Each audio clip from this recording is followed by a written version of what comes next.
Look at those teeth, bigger and sharper than anything in your mouth. On a creature 3.5 feet tall, 70 pounds. For 70 years, that image sold you one story. Born to kill. The first murderer. The missing link between ape and predator.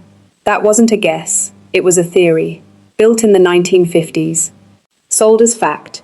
Repeated in movies, museums, the textbook on your desk. It told you violence is where humanity begins. That somewhere in your bloodline, something picked up a bone and decided to kill. Then in 2025, researchers ran the original fossils through AI, built to detect bite marks. 90% certainty. Those bones weren't proof of a killer, they were proof of a kill. Leopard teeth. Not the hunter, the hunted. That's not where this ends. Because deep in the fossil record, there's a killing that actually happened. Just not the one you were told about. Not the killer you were told about. So the story flips. Prey, not predator. That should be the twist. It's not. Because while the world argued over who killed who, almost nobody asked the question that actually matters. Was this thing even human to begin with? For over a century, humans had a hard line. A brain size no scientist would cross. This creature didn't clear it. Not close. To call it human, the rules had to bend. And when you look at what its body actually was, the arms, the fingers, built to climb, not stand, you start to see why some of the most respected researchers in the field don't think Homo belongs in its name at all. Not a predator, not simply prey, something in between. Something the label was never built to hold, and the reason you were taught otherwise for 70 years. That's a story almost nobody tells. In 1960, Olduvai Gorge, Tanzania, a rift valley cut so deep it exposes 2 million years of earth in one wall of rock. A young man named Jonathan Leakey is walking the floor. He finds a jaw. Not an ape's, not a modern human, something that doesn't fit either box. His parents, Louis and Mary Leakey, are already the most famous fossil hunters on the planet. Louis examines what his son pulled from the rock. A fragmented jaw, pieces of skull, hand bones from the same layer. He's not just looking at a discovery. He's looking at a problem. Because paleoanthropology had a rule, a hard line. Scientists called it the cerebral Rubicon, a brain-size flaw set by anatomist Sir Arthur Keith. Cross it, and a fossil counts as human. Fall short, and it doesn't. No exceptions. This skull fell short. Roughly 650 cubic centimeters. The threshold was 750. By the rules of the field, this creature had no business being called human. It should have been filed next to Australopithecus and left there. Leakey didn't do that. Working with anatomist Philip Tobias and anthropologist John Napier, he argued brain size was the wrong measure. What mattered was behavior, the ability to make tools with precision and intent. On that basis, the three of them redrew the boundary of the genus Homo itself. They named it Homo habilis, able, handy, handyman, the first true human, not because of its brain, because of its hands. That naming decision built an entire origin story, one where humanity doesn't begin with a bigger brain, or an upright spine, or language.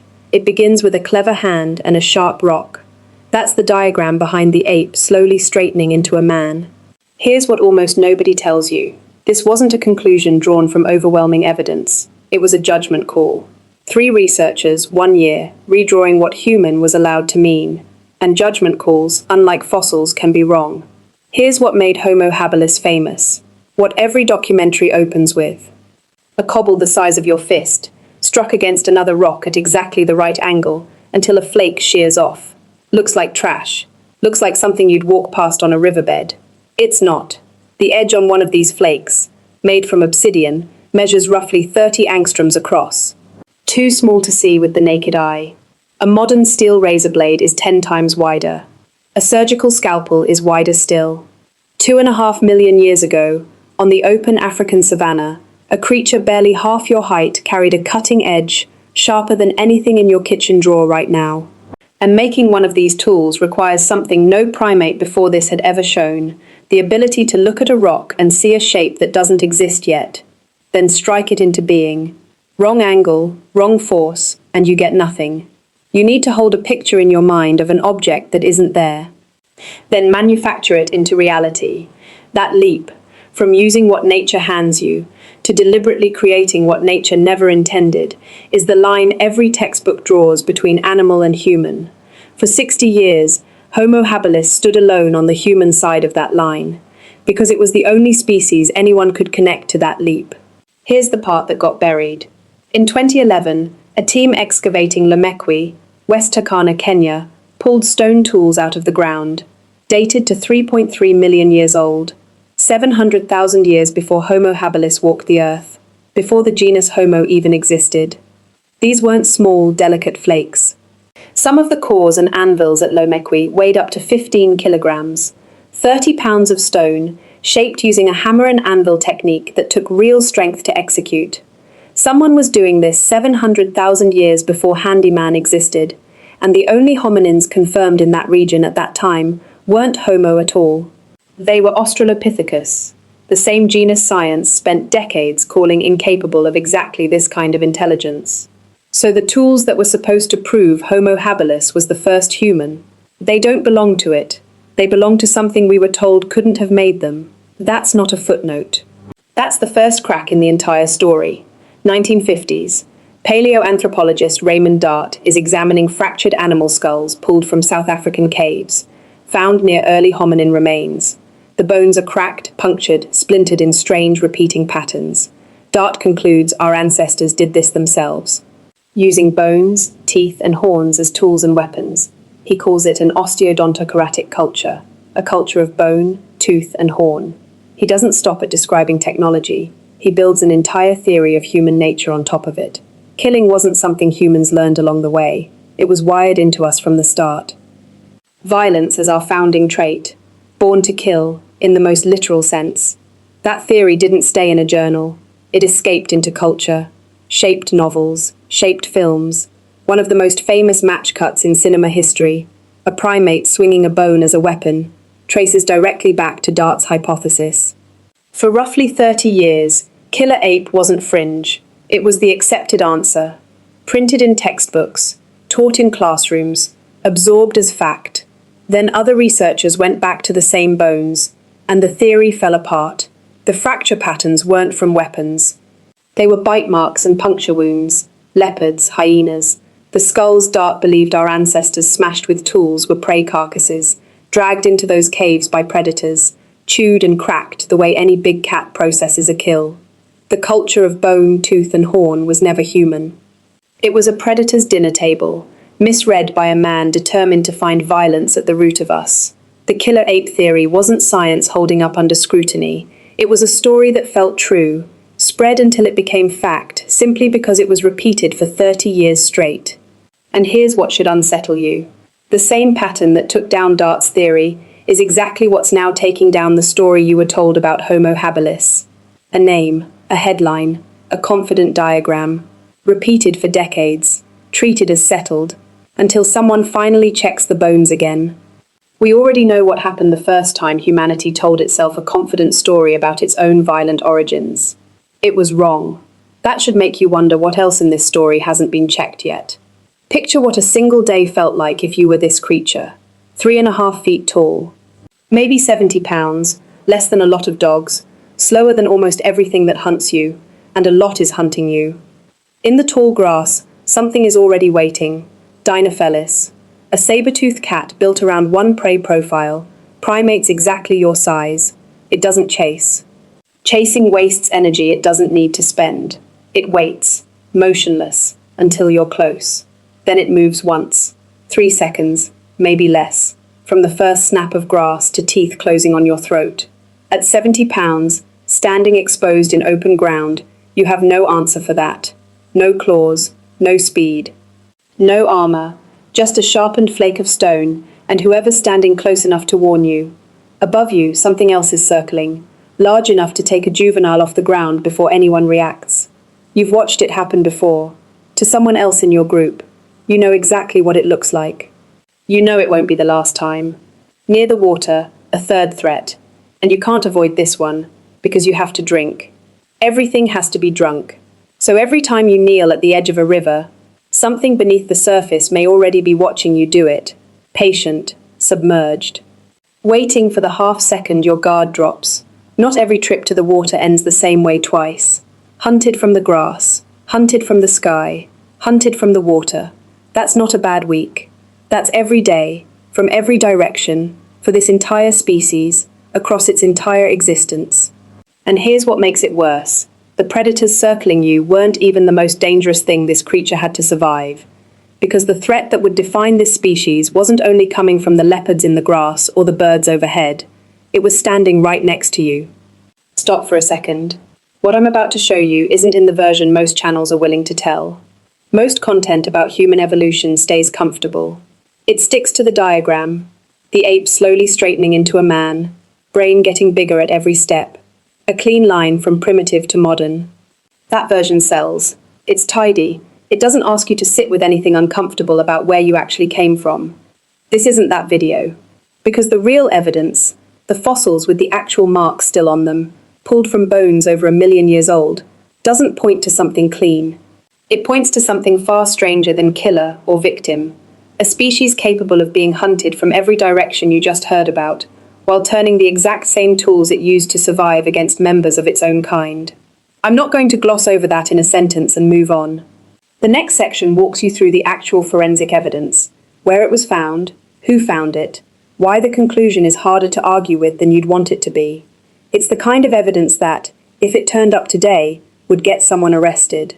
If that's the history you want, the version that doesn't sand off the uncomfortable parts, this channel is where you'll keep finding it. Hit subscribe before the next section. What you're about to see recontextualizes everything so far. The tools, the brain, the danger from every direction. It all comes back around in the next few minutes. This is the part almost nobody covers. Stay with me. In 2023, Brianna Pobina, Smithsonian Institution, examining a 1.45 million-year-old shin bone from Kubifora, Kenya. Under close inspection, she counts 11 distinct marks across the surface. 2 are bite impressions, consistent with a saber-toothed cat. That fits everything you already know. This species spent its existence being hunted, and this bone carries the proof. But the other 9 marks aren't bite marks. They're cut marks. Straight, repeated, deliberately placed. Made by the sharp edge of a stone flake, the exact type of Olduvai tool this species is famous for. Not random damage, a pattern, and the pattern tells you what those marks were for. Researchers who study cut marks can usually tell the difference between flesh removal and almost anything else. Depth, angle, spacing all point one direction here. These 9 cuts match one specific activity, stripping meat from the bone. If a forensic examiner found this same set of marks today, same depth, same placement, same deliberate pattern, there'd be no ambiguity. Someone processed this individual, not an animal doing what animals do to a carcass. A person, using a tool, applying the same technique this species used on hunted prey, applied instead to one of its own. Now put both pieces together, 2 bite marks.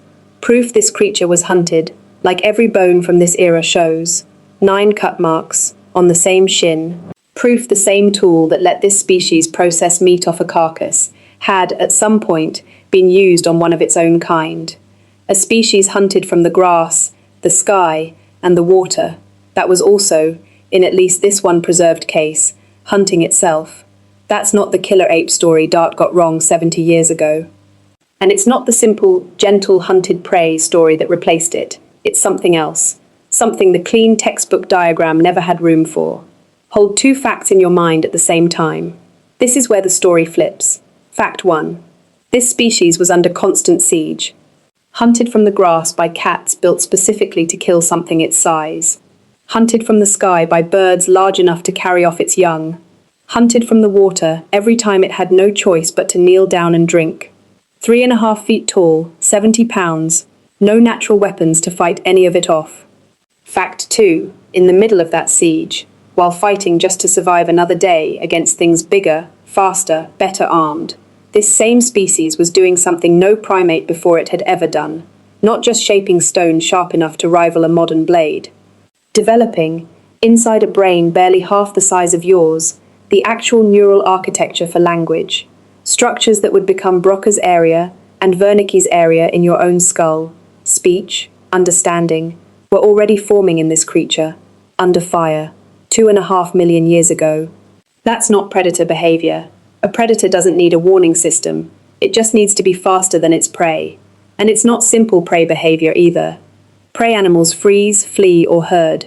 They don't build a system for turning a thought in one skull into a warning in another. What was happening inside this species had never happened before. In any lineage, on any continent. This species didn't survive because it was strong. It wasn't. 70 pounds against a saber-tooth ambush predator is not a fight. It didn't survive because it was fast. It couldn't outrun anything that mattered. It didn't survive because it was aggressive. Whatever the killer ape theory wanted you to believe. It survived because it could tell the one standing next to it that something was coming. A leopard can ambush one target alone in the grass with almost total certainty. It cannot ambush a group that already knows exactly where it is. One grunt. One shaped sound carrying real meaning from one brain into another. That turned a 70-pound animal with no natural weapons into something that could be warned. That could coordinate. That could survive an attack it never should have survived alone. That's the reversal buried under both stories you were told. Not the killer. Not simply the killed. The first species on this planet that figured out how to put a thought inside someone else's head, and used it to keep each other alive. Run your tongue along your canine teeth right now. Actually do it. Feel how small they are, how blunt, barely different from the teeth on either side. 2.5 million years ago, those same teeth, in the mouth of the creature you've been watching this whole video, were larger, sharper, still capable of tearing raw flesh in a way nothing in your mouth could manage today. What you're feeling right now is the last physical trace of a body that needed every weapon it could grow, because the weapons it was building with its hands weren't enough yet to replace them. You still carry more of that creature than you think. That jolt of adrenaline when a shape moves wrong in your peripheral vision, the one that hits you walking to your car in an empty parking lot at night, before your conscious mind even processes what you saw. That wasn't built for a parking lot. It was built by 2 million years of being stalked, ambushed, hunted by things faster, stronger, better armed, in every measurable way. Your body still remembers what your mind forgot how to name. And it's not only your body. Your brain, the one processing these words right now, still contains Broca's area and Wernicke's area. The same structures that started forming in a skull half the size of yours, under constant predation, 2.5 million years ago. Every conversation you've had today, every warning you've given someone you care about, every watch out before you even finish the thought, that's the same system, running on updated hardware, still doing the exact job it was built for. You are not a finished product that happened to descend from something primitive and violent. You are the current version of a system designed under fire, refined generation after generation by a species that had almost nothing going for it except the ability to think, to build, and to pass what it knew to the person standing next to it. That creature with the sharp canines and the 70-pound frame wasn't a footnote on the way to becoming human. It was the first draft of the exact thing keeping you alive today. Every time your senses fire before your logic catches up, you're not separate from that story. You're still running it. So let's go back to where this started. You've been lied to about Homo habilis. Not one lie, two, stacked on top of each other, each convincing enough to survive for decades before anyone checked it again. The first lie, born to kill. Raymond Dart's theory, built on cracked bones that turned out to be leopard leftovers, not murder weapons. A theory so convincing it shaped movies, textbooks, an entire generation's understanding of where human violence comes from. Wrong, not partially, wrong at the foundation. The second lie was quieter and more dangerous, because it wasn't built on a mistake, it was built on a decision. A brain too small to count as human, until 3 researchers in 1960 decided the definition itself should bend. A name, handyman, built around toolmaking we now know didn't start with this species at all. It started with creatures science spent decades dismissing as pre-human. An entire origin story built less from overwhelming evidence and more from what one team of scientists needed to be true. Not a predator. That story collapsed the moment researchers looked closely enough. Not simply prey either. Not some passive, gentle victim waiting to be devoured, because the same forensic evidence that proved this species was hunted also proved it was capable of turning its own tools on its own kind. Something in between. Something the clean textbook diagram was never built to hold. A species hunted from the grass, the sky, and the water. that still invented a technology sharp enough to rival modern steel, and a brain structure capable of putting a warning into someone else's mind before the leopard even broke through the grass. It didn't win because it was strong. It wasn't. It didn't win because it was fast, or vicious, or born with some killer instinct wired into its teeth. It won, and it's the only reason you exist to hear this sentence, because it figured out how to make survival a group project instead of an individual one. That's in your bloodline, not the killing, the refusing to be killed. Not the myth of the aggressor, not the myth of the helpless victim either. The third thing, the one almost nobody tells you. A creature standing in open grass, watching something bigger and faster close in on it, and instead of freezing, turning to the one standing next to it, and finding a way to say, "Watch out." So next time someone tells you Homo habilis was simply the first human, you'll know it's more complicated than that name was ever built to hold. Two lies, stacked on top of each other for 70 years. It took going back to the actual bones to take either one apart. That's the pattern behind almost every settled fact in human evolution. A confident name, a clean diagram, decades of repetition standing in for evidence. And every time researchers look closer, the story gets stranger, not simpler. There's a lot more of that story still buried in the fossil record. Species that don't fit the clean line from ape to human. Discoveries that quietly rewrote the textbook without most people ever hearing about it. If that's the history you want, the real version, not the one they cleaned up for a classroom, subscribe. There's a lot more to uncover.